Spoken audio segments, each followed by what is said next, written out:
Hello, how are you? Right, terrible old question. I'm going to, just want to see what this is. There we go. Yeah, bridging the gap between the profession and academia. I was just asked by numerous people, why do I do that? I'm doing that because I stand here before you as an individual, most probably schizophrenic duality, in fulfilling both the role as an academic, but also as the president of my Public Relations Association or Institute of Southern Africa for 2011 and 2012. So I speak from both the academic perspective. There is a chasm, but there's also a chasm, I think, within academia. And that's what I would like to address. Many people today lifted out the old expression by saying, we do research and we have results and we have findings, but where do we implement this? How do we implement this? And we in South Africa, because we have to, we are trying to implement this and come up with results. So we need to do implementation of the findings that we have. But talking about academics, we all know Dante's Inferno. Now, from a perspective of public relations, doing public relations, we do have spokespeople of governments. You will hear that from Anne, I'm sure. And we do have public relations people that do spin.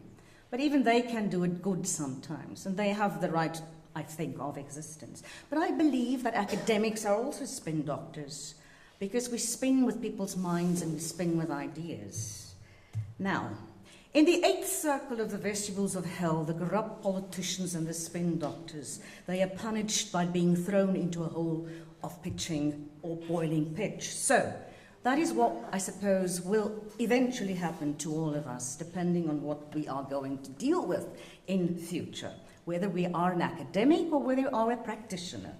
When I started out as president of Public Relations Institute of South Africa, my director, Adele, said to me, you know, you have to think laterally now, because that's what you do if you have to deal with practitioners and professionals.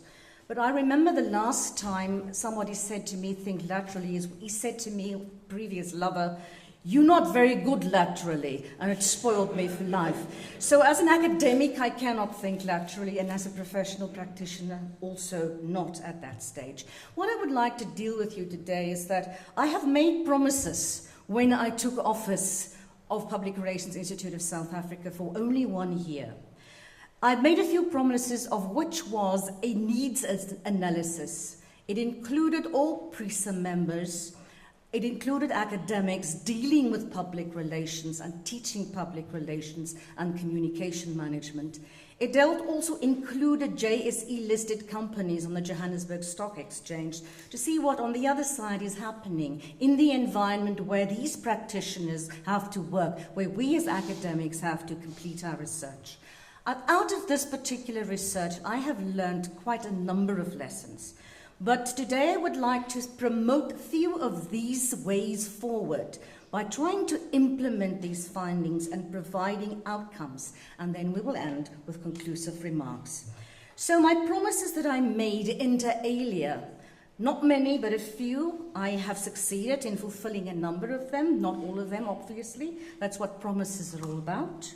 But I have tried as president of PRISA, both as academic and a practitioner, and being now part of this institution, I have tried to strive to closer relationship with the mainstream media, because the Public Relations Institute of Southern Africa, as many institutions, I believe, of its kind, do not stand that close to the mainstream media of their countries.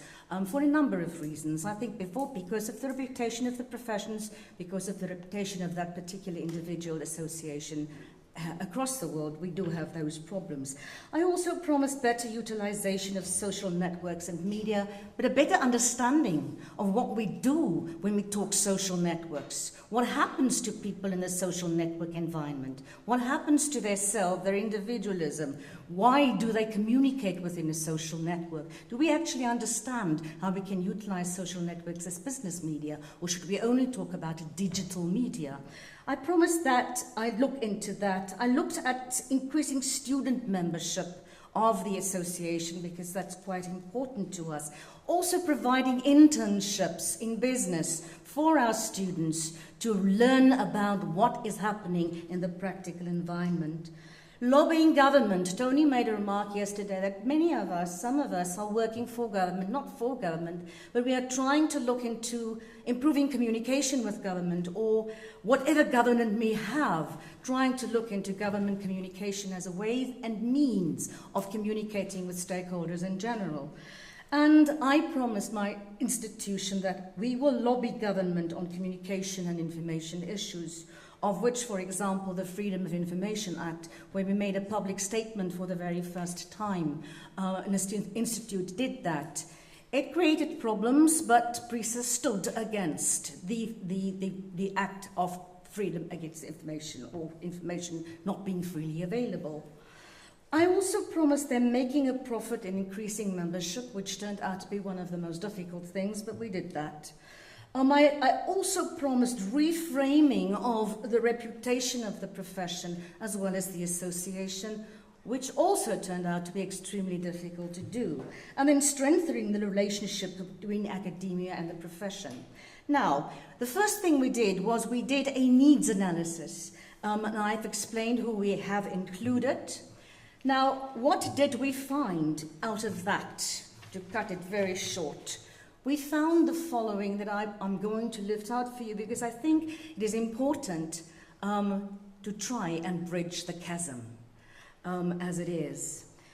We found that many of the people in the listed companies wanted students and practitioners going back to basics approach, concentrating on solid and specialized skills, because we have students who cannot write a sentence. They find themselves in public relations or in communication management. They have to write for all kinds of media. They have to write creatively. They have to write under stress and duress. An understanding of business, society, and politics, and the alignment to business objectives, as well as adapting the business model to embrace sustainable development. We at the University of Pretoria teach communication management from a management perspective in an economic and management sciences faculty.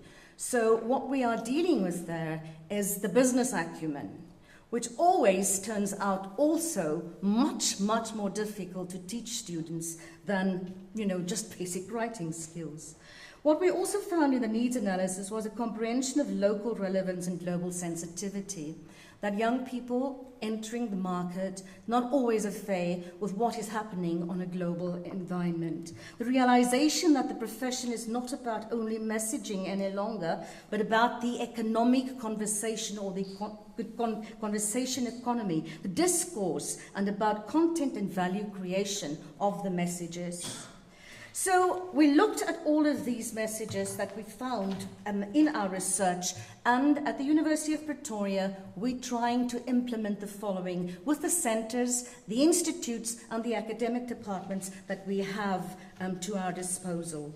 And some of the issues are: we are providing back to basics training. We are doing communication skills training, not only for students, but also for the professional people living and working and breathing in that environment.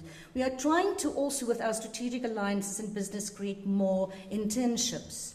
We are acquiring business acumen and know the influence that political decision-making has on business. We're trying to teach people that when a politician does open his or her mouth, that it might have an implication for business, for the economics, and for the country's reputation.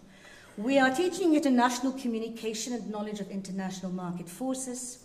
We're looking at programs to look at corporate discourse and storytelling, at new ways to relate to our stakeholders. In this age of radical transparency, we find that we have a problem with stakeholder engagement, to sentiment and stakeholder capital.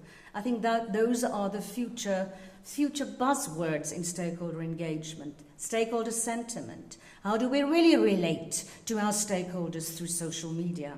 Reputation and risk management. That to me also is not a future buzzword, but a future absolute reality of what we need to deal with in communication management and public relations.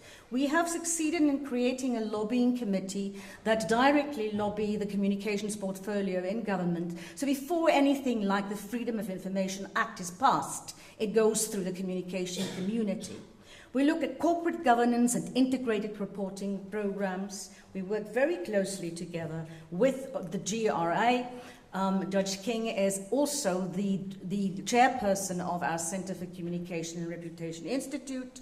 We work together in programs, economics, accounting and auditing, and we look at a number of other sustainability issues, and we look at responsible leadership, because I believe responsible leaderships and ethics also important for the future, of course, of communication management and of course, public relations.